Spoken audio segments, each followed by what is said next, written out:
ছুটির দিনগুলো বাদে আমার মনে হয় সপ্তাহের বাকি দিনগুলোই আমার মতোই সব গৃহিণীদের বাসায় এমনটাই হয়ে থাকে।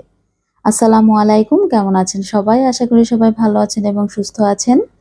আজকের ভিডিওটা দুপুরে রান্নাবান্নার কাছ থেকে শুরু করলাম। দুপুরে রান্নার জন্য কি করব সবকিছু বের করে নিয়েছি। এখানে পাঙ্গাস মাছ বের করে নিয়েছি।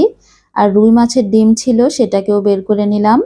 চিন্তা করলাম যে করলা আলু দিয়ে রুই মাছের ডিম দিয়ে একটা তরকারি রান্না করব। তো এভাবেও আপনারা রান্না করে খেয়ে দেখতে পারেন কেমন লাগে। তো এই যে এখন মাছের ভিতরে লবণ হলুদটা মাখিয়ে রেখেছি। তো মাছটা এক করে ভেজে নিব। আজকে সকাল থেকেই ভিডিওটা শুরু করতে চেয়েছিলাম।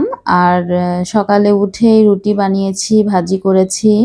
তো সকলকে নাস্তা খেতে দিয়েছি, কিন্তু আমার ভালো লাগছিল না। একদমই মন চাচ্ছিল না যে কোনো কাজ করি। তো তারপরও সকাল থেকে অলসতা করে দিন কাটিয়েছি। আর দুপুরে চিন্তা করলাম যে না, একটু ভিডিও করি, কারণ প্রতিদিনের একটা অভ্যাস তৈরি হয়ে গিয়েছে। ভিডিওর শুরুতে যে বললাম না যে ছুটির দিনগুলো ছাড়া বাকি দিনগুলো আমার মনে হয় এরকমই কাটে সবার ঘরে। কারণ ছুটির দিনে আমরা একটু ভালো মন্দ রান্না করি, আর একটু স্পেশালভাবে রান্না করে পরিবারের সাথে ভাগ করে খাই। আর বাকি দিনগুলোই যেমন তেমন আর কি, মানে কোনো রকমভাবে কাটানোর চেষ্টা করি। মানে নরমাল খাবার-দাবার আর কি। তো যাই হোক, এখানে রান্না শুরু করে দিয়েছি। করল্লাটা ১ম এ রান্না করে নিচ্ছিলাম। তো পেঁয়াজ মরিচটা একটু লাল করে করল্লা আলু দিয়েছি, সাথে হলুদ, মরিচ, লবণ আর মাছের ডিমটাও দিয়ে দিয়েছি। একটু সরিষা বাটা দিয়েছি। তো এখন মাছের ডিমটা একটু ভেঙে দিচ্ছিলাম। ভালোভাবে একটু কষিয়ে নিতে হবে, মানে যতক্ষণ না পর্যন্ত মাছের ডিমটা একটু শক্ত হয়। মাছের ডিমটা তো নরমই থাকে, কিন্তু রান্না করার সময় চুলায় দিলে নাড়তে শক্ত হয়ে যায়। তো আমি কিছুটা সময় নিয়ে এটাকে নেড়ে নিচ্ছিলাম। তো এখন একটু ঢাকনা দিয়ে রেখে দিব মাছের ডিমটা একটু শক্ত হওয়ার জন্য। তো এই যে মাছের ডিমটা দেখুন শক্ত হয়ে গিয়েছে আর একদম ভাজা হয়ে গিয়েছে। এখনো কিন্তু সেদ্ধ হয়নি। আমি এখন সামান্য পরিমাণে একটু পানি দিয়েছি। এই পানিটুকু দিয়েই সেদ্ধ হয়ে যাবে, আর পানিটা শুকিয়ে গেলেই রান্নাটা হয়ে যাবে। দুপুরে যখন খেতে বসেছি, এই রান্নাটা খেতে বেশ ভালোই লেগেছে। আমি আজকে ১ম এভাবে রান্না করলাম। নিজে থেকেই চেষ্টা করলাম যে দেখি তো এভাবে রান্না করে কেমন লাগে। তো খারাপ লাগেনি, বেশ মজা লেগেছে মাছের ডিম দিয়ে করল্লার তরকারিটা। তো একটা রান্না শেষ হলো, এবার আমি অন্য একটা রান্না করব। বেগুন রান্না করব। তো বেগুন আলু দিয়ে পাঙ্গাস মাছ ঝোল করব। তো সেটার জন্য মশলাটাও কষিয়ে নিচ্ছিলাম।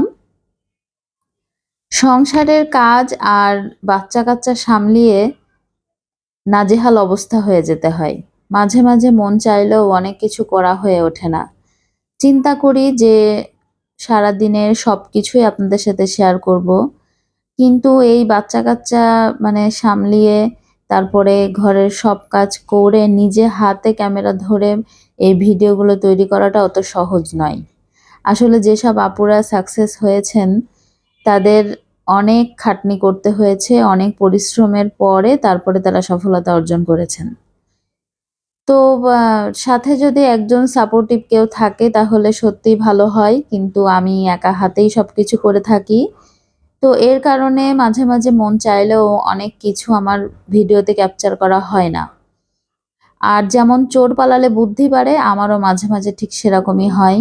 ধরুন একটা ভিডিও আমার কমপ্লিট হয়ে গিয়েছে, তারপরে আমি চিন্তা করি যে ওইটা ভিডিও করলে তো ভালো হতো, বা এখানে এইটা দিলে তো ভালো হতো। তো আমার মতো কার এরকম হয়ে থাকে, নতুন যেসব আপুরা ভিডিও করা শুরু করেছেন, নিশ্চয়ই তাদের সাথে আমার মিল হবে। তো যাই হোক, অনেক কথা বলে ফেললাম। এর মাঝে আমার রান্না কিন্তু কমপ্লিট হয়ে গিয়েছে। কুমড়োর বড়ি দিয়ে বেগুন আলু দিয়ে পাঙ্গাস মাছের ঝোল করেছি। কুমড়োর বড়িটা আমার মা পাঠিয়েছে।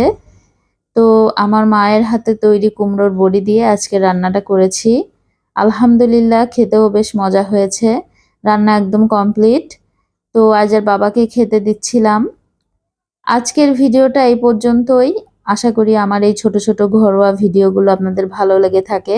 যদি ভালো লাগে অবশ্যই ভিডিওটি লাইক করবেন আর কমেন্টে জানাবেন। আপনাদের লাইক এবং কমেন্ট পাইলে কাজ করার ইচ্ছাটা জাগে। আর শত কষ্টের ভিতরেও মনে হয় যে না কাজটা করে যাই। ইনশাআল্লাহ সফলতা একদিন আসবে, এভাবেই কাজ করে যাব সততার সাথে। তো সবাই দোয়া করবেন, আপনারাও ভালো থাকবেন, সুস্থ থাকবেন, সাবধানে থাকবেন, পরিবারের সকলকে ভালো রাখবেন, ভালো ভালো রান্না করে খাবেন। আর মাঝে মাঝে আমার এই ছোটখাটো টুকটাক ভিডিওগুলো দেখবেন। এতক্ষণ পর্যন্ত কষ্ট করে যারা আমার ভিডিওটা দেখেছেন সবাইকে অনেক অনেক ধন্যবাদ। ইউটিউব চ্যানেল থেকে যারা দেখবেন তারা অবশ্যই আমার ইউটিউব চ্যানেলটি সাবস্ক্রাইব করে রাখবেন। আর আরও নিত্য নতুন ভিডিও দেখতে হলে অবশ্যই আমার পাশে থাকবেন।